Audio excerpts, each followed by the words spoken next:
Bismillahirrahmanirrahim. Assalamualaikum warahmatullahi wabarakatuh. Waalaikumsalam warahmatullahi wabarakatuh. Kembali lagi di podcast STKP Al-Hikmah Surabaya.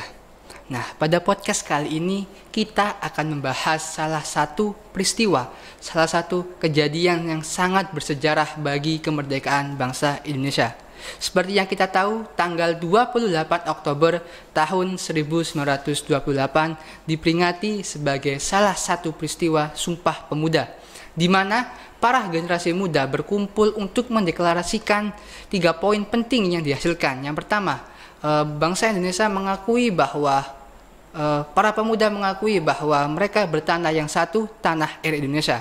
Yang kedua, mereka mengaku bahwa mereka berbangsa yang satu, bangsa Indonesia.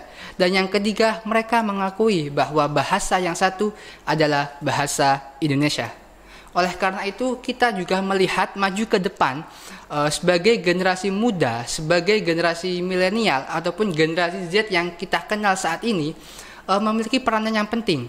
Salah satunya untuk mengisi kemerdekaan yang telah diwariskan oleh para leluhur-leluhur bangsa kita dengan memberikan nilai-nilai konstruktif. Nah, oleh karena itu, pada hari ini kita kedatangan narasumber yang sangat luar biasa. Beliau adalah Pak Misbahul Huda, selaku pembina Badan Eksekutif Mahasiswa. Assalamualaikum Ustaz. Waalaikumsalam warahmatullahi wabarakatuh. Mas Robin. Bagaimana kabarnya Ustaz pada hari ini? Alhamdulillah, Allah selalu memberikan kesehatan sehingga hari ini bisa hadir ya, memenuhi undangan dari Mas Robin untuk melaksanakan tampil hari ini. Insya Allah, semoga kita selalu diberikan kesehatan dan para penonton juga diberikan kesehatan dan juga nikmat yang sangat luar biasa oleh Allah. Nah, begini Pak Misbah, kita khususnya saya sebagai generasi Z itu kan juga harus memiliki peranan penting bagi kemajuan suatu bangsa. Nah, kalau generasi-generasi muda yang berkuliah ataupun melanjutkan pendidikannya di perguruan tinggi itu ada salah satu kegiatan kemahasiswaan yang mungkin mereka bisa ikuti seperti Badan Eksekutif Mahasiswa ataupun Himpunan Mahasiswa. Nah, pada kali ini kita akan berdiskusi tentang Badan Eksekutif Mahasiswa. Nah, apa sih sebenarnya fungsi adanya Badan Eksekutif Mahasiswa di lingkungan perguruan tinggi itu? Oke ya, luar biasa dari Mas Robin ya. Jadi perlu diketahui ya kawan-kawan bahwa di lingkup STKIP Al-Hikmah Surabaya ini memang ada salah satu organisasi yang bisa diikuti oleh seluruh mahasiswa. Nah, itu ada di tingkat program studi ya, ada himpunan mahasiswa prodi dan ada juga di tingkat STKIP ada Badan Eksekutif Mahasiswa. Nah, sebenarnya banyak sekali ya fungsi ataupun peran dari Badan Eksekutif Mahasiswa ini. Namun kawan-kawan, jika kita melihat momen yang saat ini kita peringati ya, yakni adalah momen Sumpah Pemuda, maka peran mahasiswa ataupun peran Badan Eksekutif Mahasiswa ini sebagai wadah atau sarana ya bagi kawan-kawan, bagi mahasiswa untuk mengembangkan diri. Nah, apa aja yang bisa dikembangkan diri itu banyak sekali. Nah, di situ harapannya Badan Eksekutif Mahasiswa ini selain menjadi wadah, menjadi sarana untuk secara aktif ya mengembangkan integritas diri sebagai generasi penerus bangsa. Masya Allah, penjelasan yang sangat luar biasa. Tadi kan kegiatan ini kan cukup positif gitu ya Pak Misbah. Nah, apa sih dampak positifnya ketika kita itu mengikuti kegiatan kemahasiswaan khususnya di Badan Eksekutif Mahasiswa? Ya, dampak positif yang bisa dirasakan oleh teman-teman nanti banyak ya mungkin para senior dari Mas Robin sudah mengalami itu ya, dan juga kawan-kawan yang masih aktif. Yang paling sering dirasakan oleh teman-teman mahasiswa selama berada di Badan Eksekutif Mahasiswa itu yang pertama adalah rasa kekompakan ya. Jadi rasa kompak itu kan di momen yang saat ini ya itu sulit untuk diaplikasikan ya, karena dunia saat ini kan berlangsung cepat ya. Untuk bisa cepat itu kadang kita perlu sendiri ya. Tetapi di dalam kehidupan bangsa ini cepat sendiri itu akan lebih bermakna jika cepat dan bersama-sama. Jadi kekompakan bisa dibangun. Yang kedua adalah tentu yang dirasakan kawan-kawan itu adalah pengalaman. Kita tahu bahwa seperti kemandirian, ya, lalu kepemimpinan, ya, lalu juga negosiasi atau kerjasama itu kadang tidak langsung bisa dibentuk di dalam proses perkuliahan. Nah, maka dari itu perlu suatu wadah, dan pengalaman itu sering diceritakan oleh kawan-kawan mahasiswa didapatkan melalui organisasi, khususnya badan eksekutif mahasiswa. Kemudian yang terakhir adalah selain itu adalah pengembangan minat, ya, tentunya. Jadi kawan-kawan mahasiswa itu merasakan bisa menemukan dirinya itu melalui badan eksekutif mahasiswa. Jadi kadang kan kita bisa tahu, oh ternyata saya terampil di dalam komunikasi banyak orang. Oh ternyata saya terampil dalam hal mendesain suatu flyer, ya, mendesain suatu promosi digital, marketing digital. Itu ketemu melalui wadah badan eksekutif mahasiswa. Itulah kawan-kawan, ya, yang belum bergabung, tentunya pengalaman yang mungkin akan dampak positif yang didapatkan oleh mahasiswa yang bergabung dalam badan eksekutif mahasiswa. Jadi poin pentingnya adalah ketika kita mengikuti organisasi yang positif adalah tadi ada pengalaman.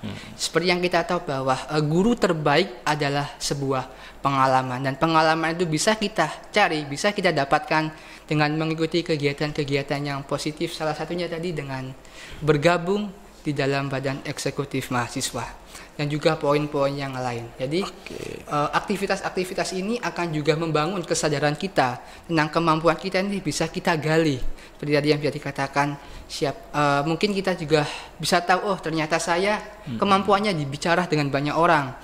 Saya kemampuannya di menulis, saya kemampuannya di mendesain. Itu bisa kita gali juga teman-teman semuanya dengan mengikuti kegiatan kemahasiswaan yang ada khususnya di badan eksekutif mahasiswa. Oke, selanjutnya Pak Misbah. Ini aktivitas-aktivitas apa sih yang sering dilakukan atau dilaksanakan oleh khususnya di badan eksekutif mahasiswa? Aktivitas yang dilakukan oleh kawan-kawan, ya, ataupun badan eksekutif mahasiswa yang saya cermati, sebenarnya ini kan aktivitas ini dibangun sendiri oleh kawan-kawan yang terlibat di dalam badan eksekutif mahasiswa, ya. Jadi teman-teman bisa menyalurkan aspirasinya, ya, kemudian mengeksekusi kegiatannya, nah gitu. Tetapi yang saya cermati dari beberapa periode, ya, terkait dengan aktivitas yang dilakukan itu, yang pertama adalah pengabdian masyarakat. Jadi pengabdian masyarakat itu meningkatkan partisipasi mahasiswa untuk terlibat langsung di dalam masyarakat. Itu aktivitas yang sering dilakukan agar masyarakat itu benar-benar merasakan dampak kehadiran mahasiswa. Nah, itu. Yang kedua adalah tadi, ya, menghimpun, menyalurkan aspirasi baik dari mahasiswa sendiri maupun dari pihak-pihak lain, ya, yang tentunya dibutuhkan. Kemudian berikutnya aktivitas yang umum dilaksanakan adalah pengembangan minat dan bakat dari seluruh mahasiswa yang ada. Tentu ini tidak seutuhnya berdampak secara signifikan, ya, tetapi dari periode ke periode yang diberikan oleh kawan-kawan badan eksekutif mahasiswa itu dampaknya bisa dirasakan itu. Dan aktivitas lain yang juga gak kalah menarik dari teman-teman di badan eksekutif mahasiswa itu adalah pengembangan keilmuan, ya. Seperti yang kita ketahui, kadang ada seminar, ya, ada workshop, ada apalagi, ya, lomba-lomba, ya, yang tujuannya adalah untuk mengembangkan atau menjaga keilmuan yang ada. Dan itu bagus, ya, itu adalah hal yang bagus yang positif dilakukan oleh kawan-kawan mahasiswa di badan eksekutif mahasiswa. Jadi kegiatannya cukup positif, ya teman-teman semua. Jadi kita di sini di Badan Eksekutif itu tidak hanya dihimpun dari beberapa program studi saja untuk jadikan satu, tapi kita juga bisa merealisasikan seperti aspirasi dari para mahasiswa ataupun kegiatan-kegiatan yang menarik yang bisa kita laksanakan ke depannya sebagai salah satu upaya atau sebagai salah satu sarana untuk mengembangkan minat, kemampuan, dan juga hal-hal yang lain yang bisa kita gali dari diri seorang mahasiswa yang khususnya kampus ini telah mencetak guru-guru ya, Pak Misbah ya. Betul. Jadi, ya. Kita nanti juga tadi dilatih untuk pengabdian ke masyarakat. Bagaimana cara kita sejak awal sudah dilatih untuk berdiskusi, berbicara di depan masyarakat dan yang lain-lain. Jadi saat kita kalau menjadi guru itu tidak kaget lah istilahnya. Betul. Sudah memiliki jam terbang yang cukup banyak di masyarakat dan juga di orang-orang sekitar. Ya, gitu ya. tepat sekali. Dan ini kan aktivitasnya cukup menarik. Lalu apa sih Pak program unggulan dari Badan Eksekutif Mahasiswa ini? Oke, terima kasih. Salah satu hal yang saya cermati ya Mas Robin, yang selalu ada di Badan Eksekutif Mahasiswa dari periode ke periode itu adalah peringatan Hari Guru Nasional ya. Kita sebutnya adalah HGN. Nah, itu program andalan yang ada di Badan Eksekutif Mahasiswa. Mengapa ini menjadi andalan? STKIP Al-Hikmah Surabaya sangat mencintai dan menghargai seorang guru.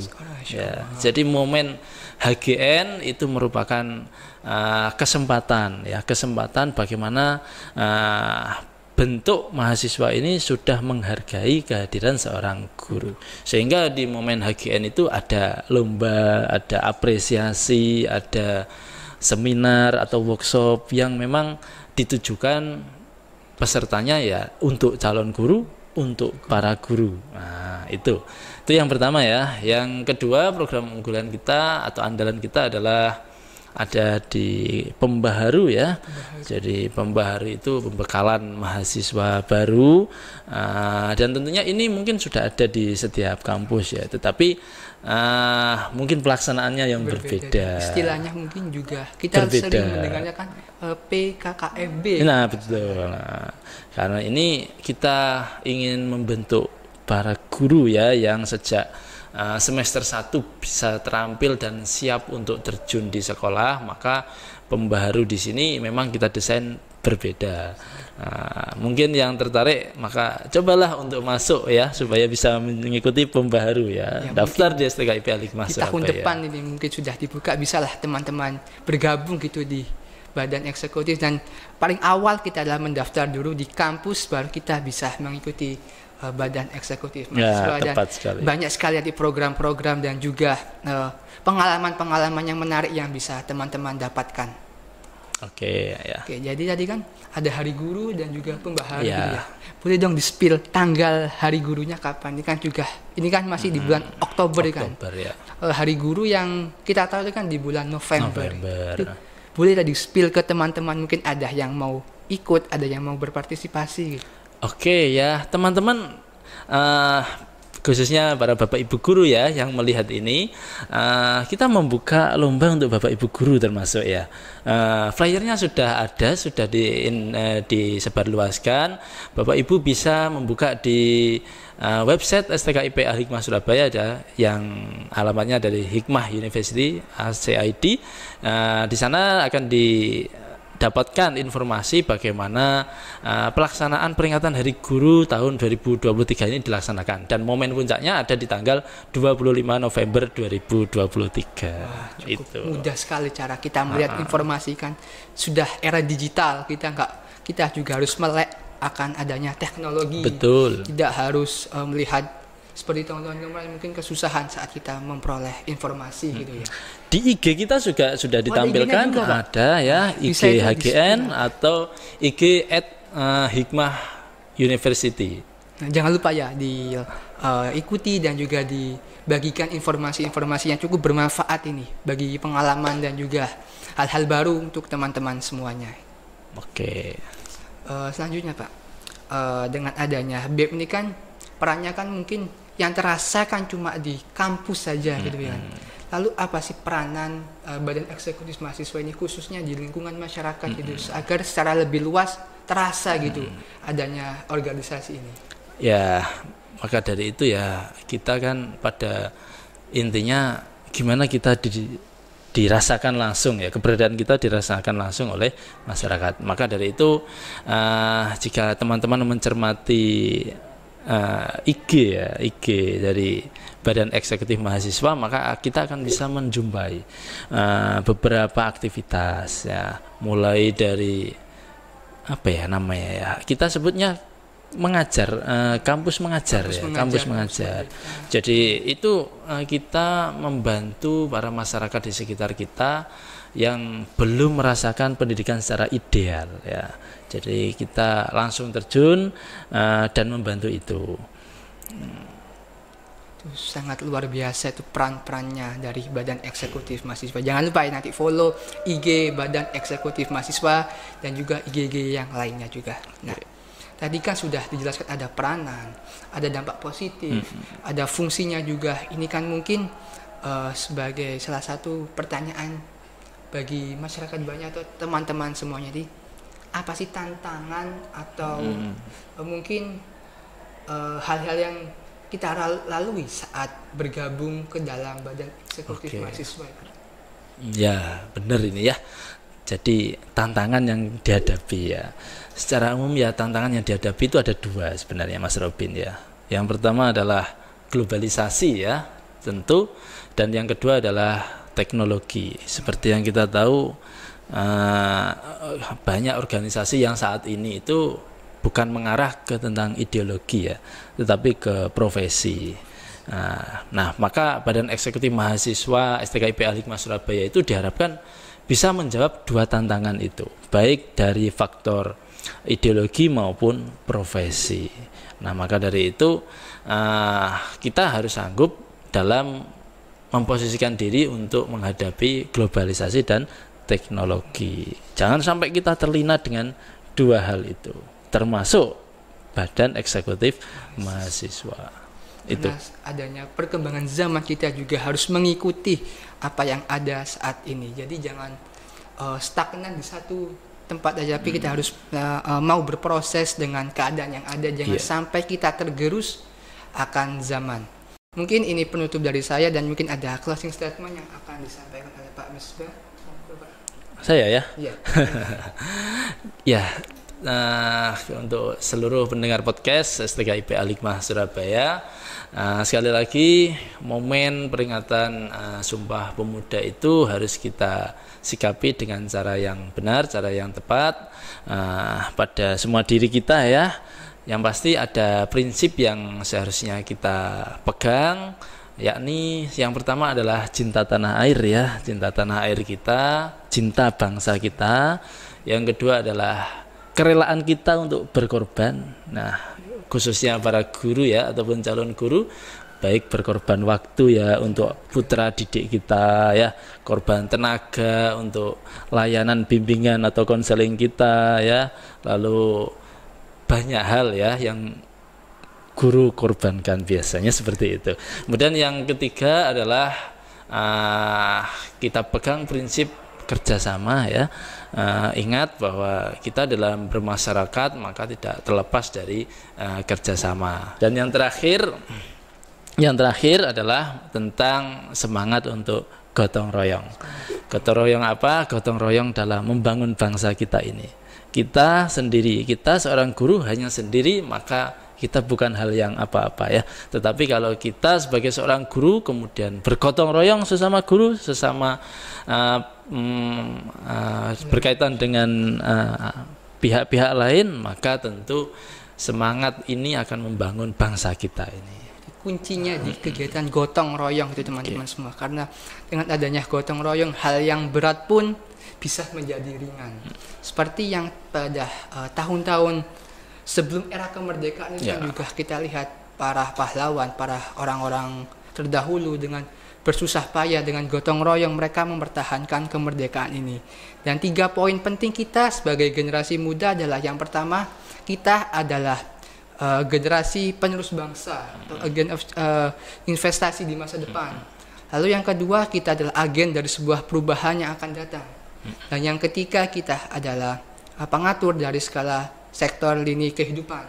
Mengingat kita juga akan mendapatkan bonus demografis pada tahun 2045. Para generasi muda akan mencapai usia yang sangat matang.